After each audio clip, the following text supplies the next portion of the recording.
Hey, what's poppin', everybody? Let's not talk about yesterday. I am over it. Different day, same old BS, man. No, we'll talk about it. We'll go over it. We'll go ahead and recap yesterday. The only miss for us yesterday was the lock of the day. Paolo Banchero over 20, ended up being 28.5 by the end of the day. 28.5 points and rebounds. Comes up a three-pointer short. Comes up 3 short there. Does Paolo Banchero. Again, I don't think it was a bad bet. Took 16 shots. I believe that was the most shots that any Magic player took. But just shot 37% from the field. So he grabbed 6 rebounds, had 26 total points and rebounds. I think his PRA ended up hitting if you got him earlier in the day before his line changed. That I was thinking about taking his PRA, but he had 6 assists, which is I think that's like the second most he's had this season. So did have an unrealistic amount of assists yesterday, but just comes up short really just because he didn't shoot the ball well. 37% from the field, and he comes up just a 3-pointer short. It's a bummer there. Everybody else did their job, though. DeMar DeRozan late up, of course, clutched up for us. They were finished with like 32 points, I believe. That game ended up going into overtime. Then we ended up taking Darius Garland as our third play of the day, under 19.5 points versus the Mavericks. Pretty good defensive team there in Dallas. Ended up taking the under on Darius Garland, finished with 12. So we go 2 for 3 yesterday. I'm still not getting the sweep that we need there to connect on a full slip, but that's okay. I think yesterday I took a break off, but still overthought it. There was a lot of winning plays yesterday. A lot of stuff. This is kind of how my day went yesterday. I went originally going into the day was going to do Bogdanovich, and then I was going to do over on DeMar. I was just going to do those two over in their 2 points. Both those guys ended up hitting. Then I was like, no, forget. I talked myself out of Bogdanovich. Then I was like, let me just do DeMar and Julius Randle. Just do the national televised game. We'll just take both their points. Ended up not doing it. Both those guys ended up hitting their points. Then I was like, let me go Randle, DeMar, Oubre. And then ended up talking myself out of Oubre and Randle. All 3 of those guys ended up hitting. And then I ended up taking Paolo instead, just because my gut told me that because of the injuries that Atlanta was facing inside, that Paolo was just gonna have a good game. I think that's the second or third time this year I've looked at Paolo to have a big game because he's had the mismatch and just didn't deliver. So might stay out for Paolo for a while. But yeah, a lot of winning plays yesterday just really came up short on that one. So that's on me, guys. I got to just go with my gut there. So today I'm going with my gut, and we're going to go ahead and rock with it. So we got some NFL plays. We're going to parlay it with with an NBA play. So let's get into it. Real quick, if you guys are new to Underdog Fantasy, in the link down in the description below, I have a link that takes you straight to the App Store where you can download Underdog Fantasy, because you're going to want to hop in on the action this year. They have added a whole bunch of new features to Underdog Fantasy this year.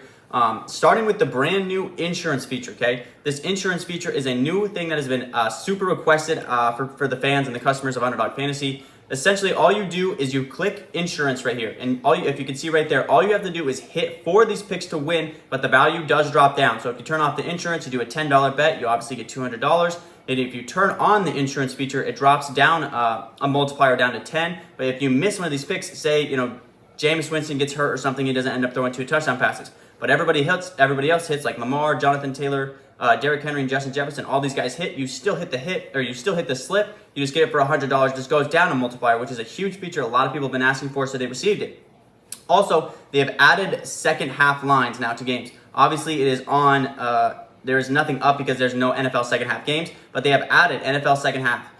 So just like for the Thursday night game, I'll throw up that clip right here. Thursday night, they dropped all the second half lines for that Thursday night game between the Bills and the Rams. They've added a bunch of new features this year. They're trying to improve to get the app better for you guys. Also, when you sign up, if you use code TAKEMYSHOT, you'll get $100 match, up to $100 match and 100% deposit match on your first time deposit. So if you do that, you can deposit $50 to get an extra $50, $20 to get an extra $20.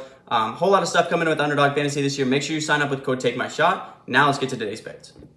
All right, coming in hot with today's lock of the day. It's going to be coming from the Thursday night football game. This line is way too good for me to just pass up on this one. So we're going to go with Kenneth Walker tonight, under 49.5 rushing yards today versus the San Francisco defense. Now, Seattle in their last game they took on San Francisco, it was a 27-7 outing, a blowout there for the 49ers. Don't think it'll be that big of a blowout again this time around. But Seattle in that game was held to just 36 yards rushing total from every back that took the carry that game.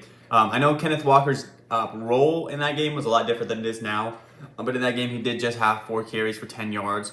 49ers dominated the top in that game. The time of possession, 38 minutes and 20 seconds to just 21 minutes and 40 seconds for Seattle. 49ers almost doubled Seattle's time of possession. So I expect a lot more of that again tonight, where Seattle is going to be forced to pass the ball. When you pass the ball, there's incompletions and stops the clock, and allows the 49ers to just run the ball all game once they get a lead. And that's what I anticipate to happen again tonight. 6 out of the last 7 games that they've played have the 49ers. Only one running back has gone over 49.5 yards rushing. It was Rashad White, and I think he had like 45 yards rushing last week. So they have absolutely shut down, whether it's the starting back, whether it's the backup, whoever ends up carrying the ball the most for the opposing offense. In the last 7 straight starting running backs are only averaging 26 yards rushing, and not a single one has gone over 49.5 yards rushing. So 0 for 7 are any running back going over this total, and I don't anticipate Kenneth Walker to do this. Watched the game last week in Seattle, obviously, because it was a part of the parlay. It was the last leg of our parlay last week for the NFL, and Seahawks just could not get the run game going. I think it might have had a little bit to do with the fact that they have Kenneth Walker in the game, but they could not get the run game going. Got down early, were forced to pass the ball, and they just abandoned the run game completely, which, again, I have a feeling is going to happen here again tonight.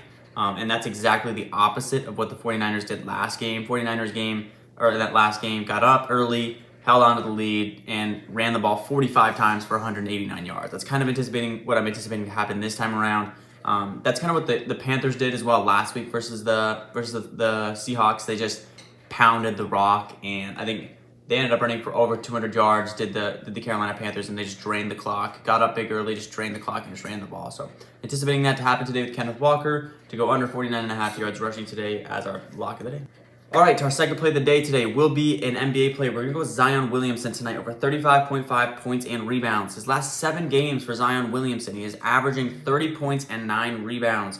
He's gone over 5 out of 7 games. Let's talk about the 2 misses that he didn't go over in those games. And the miss that he had, one of the misses that he had, he shot 52%, which is 15% below his average that he normally shoots at. He normally shoots in the 7-game stretch. He's been shooting at 67%, so he shot about 15% lower than his normal rate, which is good for about 2 shots. And if he would have hit those 2 shots, he would have hit. He would have gone over in his line. So had he shot anywhere close to his average, 15% below your average is a little bit, that's a pretty big chunk out of your average that you go below on. And his only other miss was against the Jazz, where he missed by 0.5. He missed by the 1. I think he had 35 total points and rebounds in that game, but he did all that in just 26 minutes. And the reason why he only played 26 minutes is because the Pelicans got blown out in that last game versus the Jazz. And I think a big reason behind that was because they only shot 14% from 3, while the Jazz made 11 more 3-pointers than the Pelicans. That's 33 more points that the Jazz had over the Pelicans. I think this game will be a lot closer this time around. It's tough to shoot. When you shoot 14% in a game, it's pretty unrealistic to think that they won't shoot much better this second game around. So I think, if the Pelicans can make, 4 or 5 more threes, they're in a good place to keep that game close enough for Zion to stay in the game. Zion in this stretch is averaging, like I said, that last game versus the Jazz, he only played 26 minutes. So Zion in this stretch is averaging 34 minutes per game, 35 actually if you round it up on that 0.9. So lost about 9 minutes of regular time. To think that he could have got one more in 9 minutes is pretty realistic. So we're going to take Zion Williamson over 35.5 points, rebounds, and a bounce-back win, why not? Bounce-back win here for the Pelicans for Zion to go over 35.5 points and rebounds. All right, and our last play of the day might be up in the air just a little bit. There's still not a lot of lines after the NBA. I'd like to play an NBA line, but for now, I'm going to throw this one kind of in there as a line I'm really pondering on doing to finish the 3-slip for today. Christian McCaffrey over 80.5 rushing yards. Now, he's only hit this line twice as a member of the 49ers. The last time the Niners played the Seahawks, Jeff Wilson led the charge offensively through the run game for the 49ers in that game. He had 18 carries for 84 yards in that game. Like I said, they ran the ball 45 times for 189 yards. Seattle is the second worst rush defense in the entire NFL.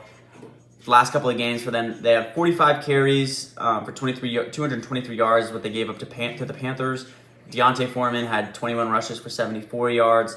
Even to Cam Akers, they gave up 17 carries for 60 yards. Josh Jacobs obviously tore them apart for 229 on 33 carries. Rashad White had 105 yards on them. Seattle is just kind of getting torn up on the ground. So I have a feeling Christian McCaffrey could hit this line of 80.5. All the numbers say that he should.